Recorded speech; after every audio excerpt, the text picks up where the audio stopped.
हमने टॉपिक लिया है सर्कल। तो सर्कल के कुछ कंसेप्ट और प्रॉब्लम्स हम देखेंगे। तो इसमें अगर हम देखते हैं, अगर मान लीजिए कोई भी अगर हमने एक लंबी लाइन ली और इस लंबी लाइन को अगर आपने आपने क्या किया, इसी लंबी लाइन को अगर आपने ऐसे गोल कर कर जोड़ दिया, तो अगर इसको हमने ऐसे जोड़ दिया मान लीजिए, तो ऐसे जोड़ने के बाद मान लीजिए इसी लंबी लाइन को अगर आपने इसको जोड़ने के बाद अगर ये इसका ऐसा शेप बना दिया, तो इसको क्या कहते हैं? तो ये जो पर्टिकुलर पॉइंट है, तो इसको क्या कहते हैं? इसको कहते हैं सेंटर ऑफ द सर्कल। इसको कहते हैं सेंटर ऑफ द सर्कल। अगर इस पर्टिकुलर सेंटर से अगर ये डिस्टेंस अगर देखें सर्कल के इस लाइन तक, तो इसको कहते हैं रेडियस ऑफ द सर्कल। अगर मान लीजिए सेंटर से पास होने वाली हमने कौन सी भी एक लाइन अगर हमने ऐसी ले ली, सर्कल से पास होने वाली अगर हमने ऐसी कौन सी भी एक लाइन ले ली कि जो क्या हो रही है, तो सर्कल के 2 पॉइंट को टच कर रही है, तो इस पर्टिकुलर लाइन को कहते हैं diameter diameter of the circle. अगर ये जो सर्कल है, अगर मान लीजिए इस सर्कल को हमने यहाँ से तोड़ दिया और तोड़कर वापस हमने उसके क्या बनाई, लाइन बनाई, तो इसको क्या कहते हैं? Circumference circumference of circle. Exactly अगर हम कोई भी दूसरा शेप रहेगा तो उसको क्या कहते हैं? तो पेरीमीटर कहते हैं, यानी लंबाई कितनी है। बट लेकिन सर्कल के केस में ये जो पर्टिकुलर वर्ड है, तो इसको क्या कहते हैं? तो सरकमफरंस कहते हैं। तो इसको कहते हैं circumference circumference of the circle. Circumference of the circle. And अगर मान लीजिए, thank you very much. Circle की अगर हम बात करते हैं, तो सर्कल में मान लीजिए क्या होता है कि अगर मान लीजिए हमने मान लीजिए कोई सर्कल बनाया, तो उस सर्कल सर्कल जो है, तो इस सर्कल में मान लीजिए जो भी अंदर का एरिया दिख रहा है, तो सर्कल में जो भी एरिया दिख रहा है, तो इसको क्या कहते हैं? Area of circle. तो उसका फार्मूला होता है पाई आर स्क्वायर, जहाँ पाई की वैल्यू क्या होता है? 22/7 भी होती है, या अदरवाइज हम इसको 3.14 भी कह सकते हैं। और आर क्या होता है? तो रेडियस ऑफ सर्कल कह सकते हैं। एंड अगर मान लीजिए सरकमफरंस अगर निकालते हैं, तो सरकमफरंस ऑफ सर्कल अगर हम बनाते हैं, तो सरकमफरंस ऑफ सर्कल का वैल्यू क्या आ जाएगा इस पर्टिकुलर सर्कल का? इसका सरकमफरंस आ जाएगा 2 पाई आर। तो ये जो 2 पाई आर है, तो ये एग्जैक्टली इसमें क्या है? तो मान लीजिए ये हमारा सेंटर है और ये सेंटर से ये दूरी कितना है? तो ये आर है। तो ये क्या हो जाएगा? 2 पाई आर हो जाएगा। तो यानी कि ये क्या हो जाएगा? 2 × 22/7 मल्टीप्लाइड बाय आर।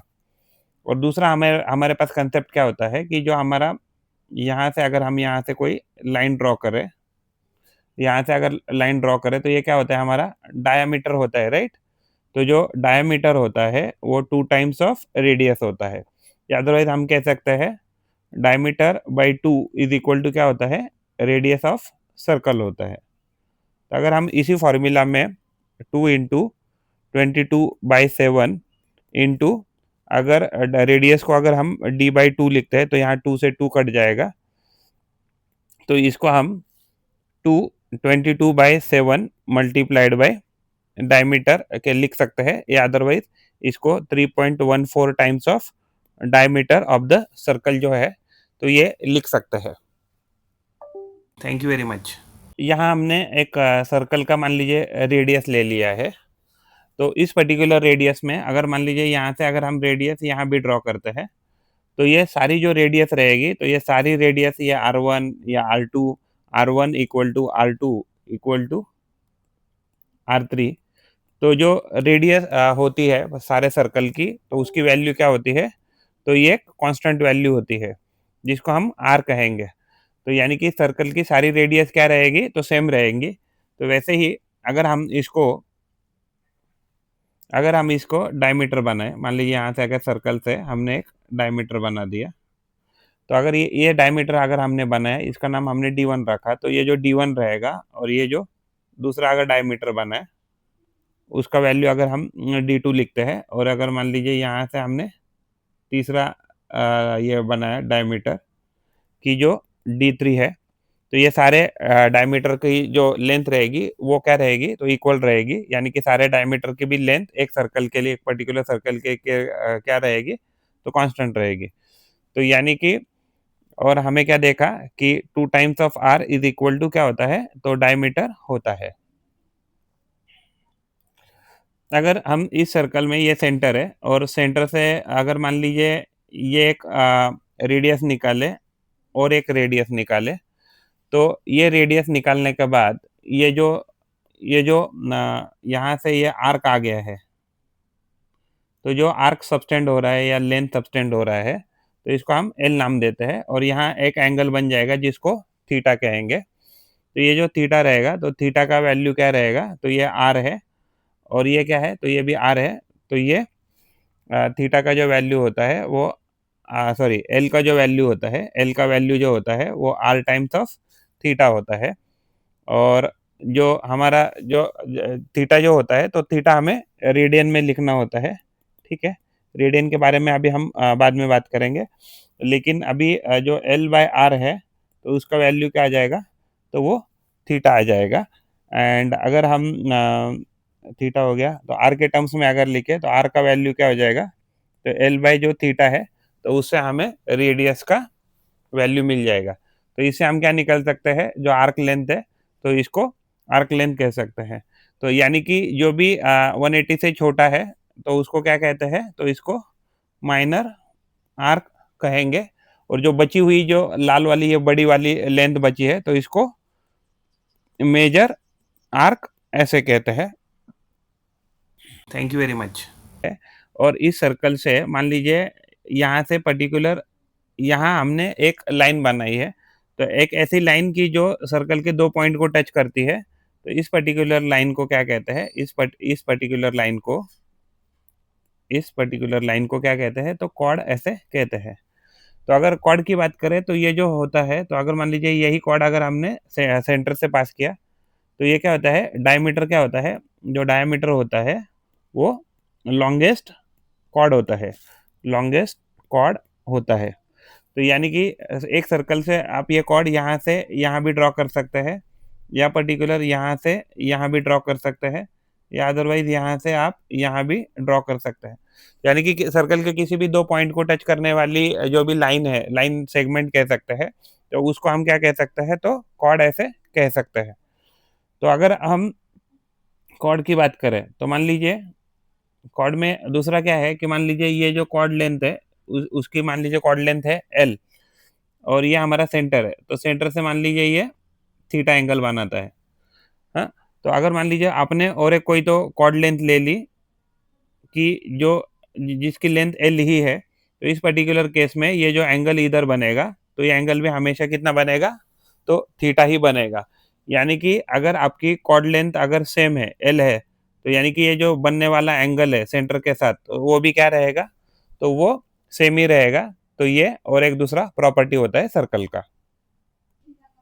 अगर मान लीजिए हमने एक सर्कल लिया है और सर्कल में यहाँ पर्टिकुलर कोई भी 4 पॉइंट ले लिए, तो यहाँ 4 पॉइंट लेकर अगर हमने यहाँ से एक कोई तो क्वाड्रिलैटरल ड्रॉ किया, तो क्वाड्रिलैटरल अगर ड्रॉ करते हैं, तो इस क्वाड्रिलैटरल का अगर मान लीजिए एंगल ए है, ये एंगल बी है, ये एंगल सी है और ये एंगल डी है। तो अगर सर्कल में अगर सर्कल के अंदर अगर हम कोई भी एक क्वाड्रिलैटरल, साइक्लिक क्वाड्रिलैटरल कहते हैं उसको, तो अगर इसमें अगर हम कौन सा भी अगर एक क्वाड्रिलैटरल ड्रॉ करते हैं, तो हमें क्या पता होना चाहिए? Angle A plus angle C का वैल्यू कितना होता है? तो 180 डिग्रीज होता है। And angle B plus angle D जो है, तो उसका भी एंगल का टोटल कितना होता है? तो 180 डिग्रीज होता है। तो ये हमें पता होना चाहिए। Thank you very much.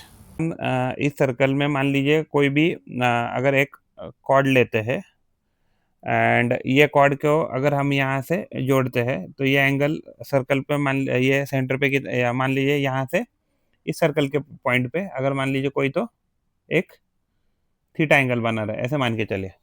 तो अगर उसी कॉर्ड के बेस बेस को लेकर अगर हम सर्कल पे कहीं भी अगर दूसरा अगर एंगल बनाते हैं, तो अगर दूसरा एंगल बनाते हैं तो ये भी एंगल जो होता है तो उसका भी जो एंगल रहेगा।